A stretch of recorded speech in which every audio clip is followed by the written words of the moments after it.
Assalamualaikum warahmatullahi wabarakatuh.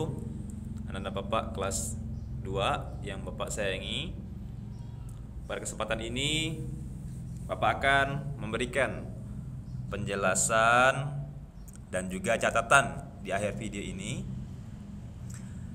di mana pada kali ini Bapak akan melanjutkan materi daripada kalimat thayyibah, yaitu kalimat ta'awuz atau kalimat perlindungan dari godaan syaitan yang terkutuk. Minggu lalu kita telah mencatat sebagian daripada halaman 5 ini. Yang bagian A mengenal kalimat thayyibah ta'awuz itu udah ya. Yang paragraf pertama ini, perhatikan kalimat atau lafaz ta'awuz berikut ini. A'udzubillahi minasyaitonirrajim. Artinya, aku berlindung kepada Allah dari godaan syaitan yang terkutuk. Ya. Nah, kalimat ta'awuz ini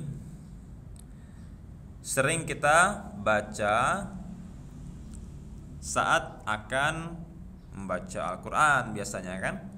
Padahal selain daripada itu banyak kegunaan yang bisa kita gunakan untuk kegiatan kita sehari-hari dengan kalimat ta'awuz ini. Namun sebelum kita masuk ke situ, kita akan coba kita membahas sejarahnya dulu kalimat ta'awuz ini ya.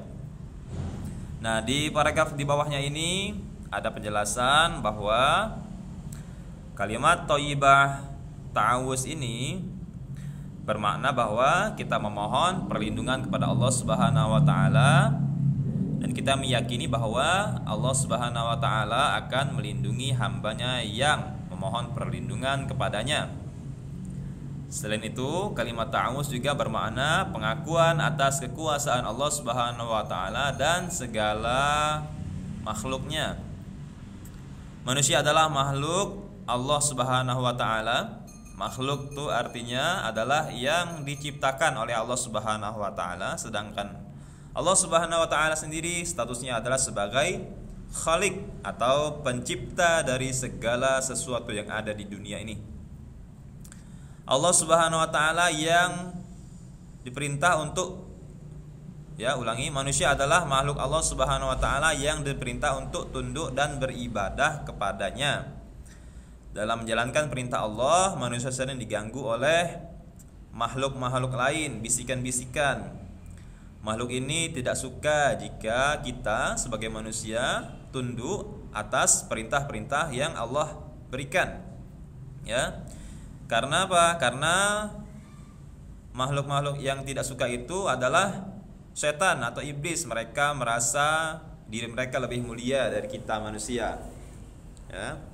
Karena mereka diciptakan dari api, unsur api, sedangkan manusia diciptakan dari unsur tanah. Ya. Kemudian setan adalah makhluk gaib. Makhluk gaib itu artinya makhluk yang tidak kasat mata, tidak kasat penglihatan panca indera. Ya, itu namanya gaib. Ya, tidak nampak atau hilang, ya. Itu namanya gaib. Yang jahat. Jadi gaib itu bukan berarti tidak ada namun tidak kasat mata oleh mata panca indera. Setan adalah makhluk gaib yang jahat dan lihai menggoda manusia. Wujudnya yang tidak nampak oleh mata membuat setan leluasa membisikkan rayuan dan pikiran-pikiran sesat di dalam hati manusia dan melakukan tipu daya, tipu muslihat, sehingga banyak manusia yang berani berbuat maksiat atau dosa. Setan juga berjanji akan menggoda manusia sejak setan dikutuk oleh Allah ketika penciptaan Nabi Adam hingga datangnya hari kiamat nanti, sebagaimana firman Allah Subhanahu wa taala dalam Al-Qur'an surat Al-A'raf ayat 16. Bismillahirrahmanirrahim. Qala fabima aghwaytani la aqudanna lahum la uq'udannahum syiratakal mustaqim. Ya. Artinya iblis menjawab, karena engkau telah menyesatkan aku, pasti aku akan selalu menghalangi mereka, yaitu kita, dari jalanmu, yaitu dari perintah-perintah Allah yang lurus. Quran surat Al-A'raf ayat 16. Nah, di bawahnya ini ada sejarah daripada kalimat ta'awuz ini, kalimat perlindungan daripada godaan syaitan. Di mana di sini bisa kita baca sama-sama bahwa Nabi Adam itu dulu adalah sendirian di dalam surga. Lalu karena sendirian, kesepian, Nabi Allah Adam meminta kepada Allah untuk diciptakan teman. Maka Allah menciptakan teman untuk Nabi Adam, yaitu dari tulang rusuknya sendiri, ya, yang diberi nama Hawa. Maka Adam dan Hawa ini tinggallah di dalam surga. Allah memperbolehkan mereka menikmati semua nikmat yang ada di dalam surga kecuali satu larangan, yaitu sebuah pohon yang terkenal dengan nama pohon kuldi, ya. Dilarang mendekati pohon itu, dilarang memakan buahnya. Kemudian setan tadi, iblis tadi, datang, kemudian menjelma. Ada yang bilang menjadi ular, ada yang bilang ya tetap wujud iblis. Mengatakan bahwa mereka lebih lama hidup dan mereka lebih lama tinggal di surga, ya. Maka digelincirkannya lah Adam dan Hawa itu untuk memakan buah yang sudah dilarang oleh Allah Subhanahu wa taala tadi. Maka dengan qadarullah, ya, itu adalah bagian daripada takdir Allah. Singkat cerita, tergodalah bapak buyut kita itu semua. Maka tergelincirlah Nabi Adam dan Hawa turun ke dunia, ke bumi. Kemudian setan bersorak-sorak. Kemudian setan selalu berusaha untuk memperdaya manusia, anak cucu Adam ini. Tidak berhenti-berhenti mereka menggoda manusia, siapapun, mau laki-laki, mau perempuan, mau ustadz, mau orang pendosa sekalipun, tetap semuanya digoda oleh iblis tadi, oleh syaitan tadi, ya. Kemudian ini juga para kiai, para pejabat, para santri, siapapun, mau dia pintar, mau dia bodoh, itu semuanya digoda oleh iblis atau setan, ya. Nah, perlu Anda ketahui juga dan perlu apa jelaskan di sini bahwa kenapa ada penyebutan kata iblis dan kata setan, bahwa iblis itu adalah makhluk yang pembangkang tadi, makhluk pertama yang Allah ciptakan itu iblis. Kemudian disebut sebagai setan karena dia tugasnya melalaikan atau menggoda manusia dari perintah-perintah Allah, ya, membuat lalai. Itulah ngapa disebut setan. Dan setan ini adalah sebutan, bukan makhluk, ya, sebutan. Maka dalam surat An-Nas itu dijelaskan bahwa setan itu bukan hanya iblis, bahkan jin juga manusia itu bisa disebut setan. Kenapa bisa disebut setan? Karena ada daripada jin itu yang mengajak manusia untuk kepada kesesatan. Seperti ya memelihara makhluk-makhluk itu untuk menggapai rezeki yang tidak halal, baik itu pesugihan, baik itu penglaris, baik itu memelihara tuyul dan segala macam. Itu semua adalah bisikan-bisikan jin yang bisa disebut sebagai bisikan setan. Kemudian manusia juga bisa disebut sebagai setan. Kenapa? Kapan bisa disebut?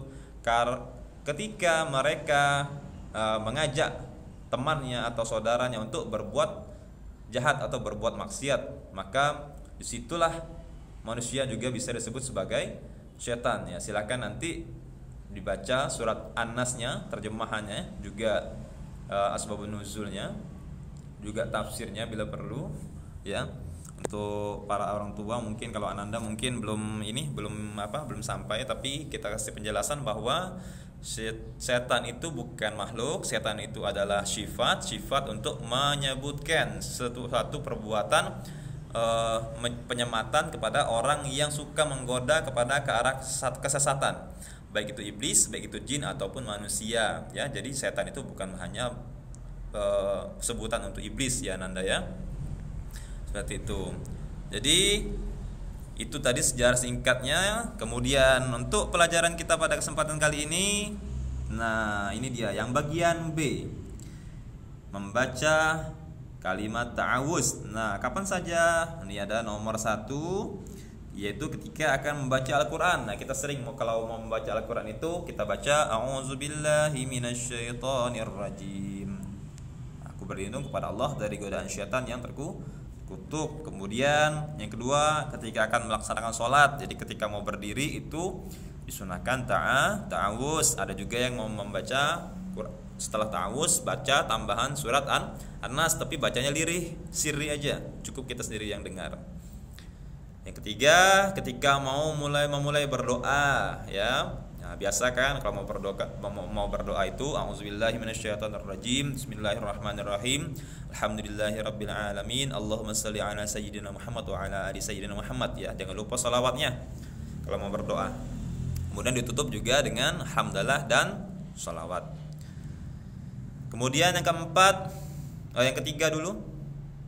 Ketika hati kita merasa tidak tenang dan takut kepada tempat-tempat tertentu. Nah, ini yang sering terjadi, ya. Itu yang Bapak bilang tadi, itu adalah godaan-godaan daripada jin-jin yang nakal.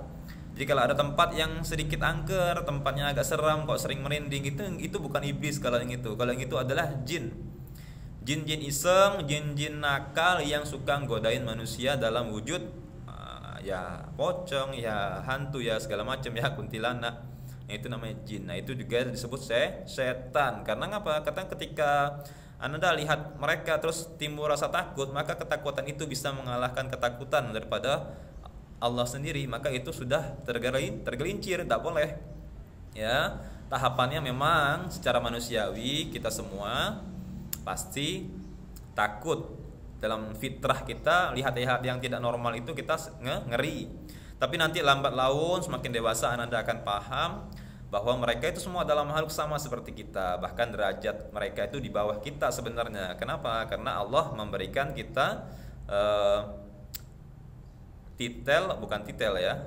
jabatan sebagai khalifah fil ard, ya. Khalifah fil ard, ya. Wakil Allah di bumi.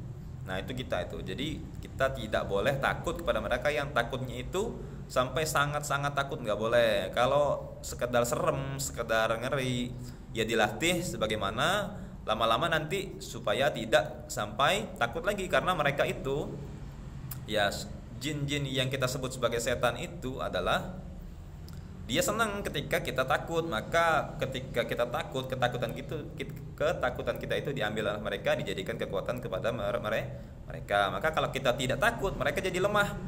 Kita tidak takut sama mereka, mereka jadi lemah. Maka ketika mereka lemah, mereka tidak punya kekuatan untuk menggoda kita lagi, maka besok-besok lagi mereka tidak berani lagi untuk menggoda kita. Maka ketika kita sudah bisa seperti itu, tidak ada lagi namanya tempat-tempat angker atau tempat-tempat seram, karena mereka udah tahu, wah ini anak udah tidak takut lagi. Itulah tadi gunanya mengucapkan kalimat a'udzubillahi minasyaitonirrajim. Maka kalau kita baca kalimat itu dengan sungguh-sungguh, insyaallah syaitan-syaitan tadi, ya, iblis dan jin tadi akan terbakar dengan sendirinya. Kita yakin, sangat-sangat yakin dengan kalimat thayyibah itu, ya. Kalau kita yakin, maka kalimat itu bisa membakar mereka, bisa mengalahkan mereka. Kemudian yang kelima, sebelum melakukan kebaikan, seperti ketika akan berwudu dan tidur agar terhindar dari godaan syaitan. Nah, ini bagus, ya. Mau berwudu ya boleh. Kita karena ta'awuz tadi rangkaiannya biasa dengan bismillah, ya, tapi bukan ayat, ya. Ta'awuz itu bukan ayat. Ayat itu adalah bismillahirrahmanirrahim. Nah, ada 5, ya. Jadi yang perlu Anda catat adalah untuk pelajaran kali ini yang B. Kemudian langsung lompat ke ini, ya. Langsung lompat ke yang bentar. Ini, ya, ada waktu yang ini. Ada waktu tertentu di mana kita membaca ta'awuz sampai ke sini, ya. Ini, bentar, ya. Ini sampai ke sini, ya. Itu. Dari situ nomor 1, nomor 2, nomor 3, nomor 4, nomor 5. Nah, itu ya. Nah, Pak, bahasa Arabnya dibuat ya? Dibuat ya? Dibuat. Tapi kalaupun belum bisa ya, karena ini Anda kelas 2 kadang ya masih belajar menulis huruf hijaiyahnya masih susah, nggak usah dipaksain, nggak apa-apa. Anda tulis terjemahnya aja ya, nggak apa-apa. Namanya belajar daring. Tapi yang bisa buat bahasa Arabnya. Kalau yang belum bisa nggak apa-apa, nggak usah dibuat, nggak apa-apa ya. Itu aja. Kalau ada yang mau ditanyakan atau mau diluruskan, karena kami juga manusia biasa, ya silahkan ditegur, dikasih masukan, dikomentari, ya, supaya menjadi ilmu dan menjadi perbaikan bersama. Insyaallah kita saling mengingatkan dalam kebaikan. Nah, itu saja dulu. Lebih kurangnya Bapak mohon maaf untuk pelajaran kali ini ya, kelas 2 ya, akidah akhlak. Bapak akhiri, wabillahi taufiq wal hidayah, waridha wal inayah. Assalamualaikum warahmatullahi wabarakatuh.